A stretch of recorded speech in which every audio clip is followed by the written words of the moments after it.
தமிழக கவர்னர் ரோசையாவை நேரில் சந்தித்து எதிர்க்கட்சித் தலைவர் விஜயகாந்த் சட்டம் ஒழுங்கு மற்றும் தலைவர்களுக்கு பாதுகாப்பு தரும்படி மனு அளித்துள்ளார்.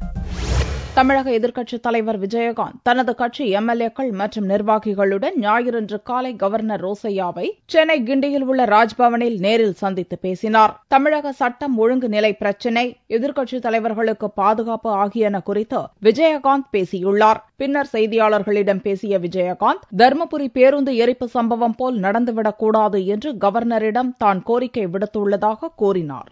சட்டம் ஒழுங்கு இருக்குன்னு சொன்னேன். உறுதியான நடவடிக்கை கவர்னர் நிச்சயமாக எடுப்பேன். சட்டம் ஒழுங்கு பாதிக்காத அளவுக்கு நிச்சயமாக எடுப்பேன் அப்படின்ட்டாரு. அதே மாதிரி சட்டம் ஒழுங்கு பாதிக்காத அளவுக்கு எடுப்பேன். அதே மாதிரி நான் மற்றவங்க டிஸ்கஸ் பண்ணேன். அதையும் உங்கள்கிட்ட சொல்லு. விவசாய பிரச்சனை, குடிநீர் பிரச்சனை, ஒரு பிரச்சனை, கரண்ட் இல்லாத பிரச்சனை, எல்லாத்தையும் டிஸ்கஸ் பண்ண. விவசாயிகள் நெசவாளர் பிரச்சனை எல்லாத்தையுமே டிஸ்கஸ் பண்ணோம். எல்லாத்தையும் கேட்டுக்கிட்டு உரிய நடவடிக்கை எடுக்கிறேன்னு சொல்லியிருக்காரு. அவ்வளவுதான்.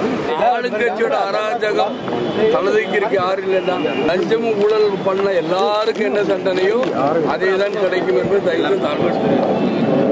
லஞ்ச லாவண்யம் யார் யாருக்கு இப்படி இருக்கோ, இன்னைக்கு முதலமைச்சருக்கு இன்னைக்கு இல்லை, அதே மாதிரிதான் மற்றவங்க.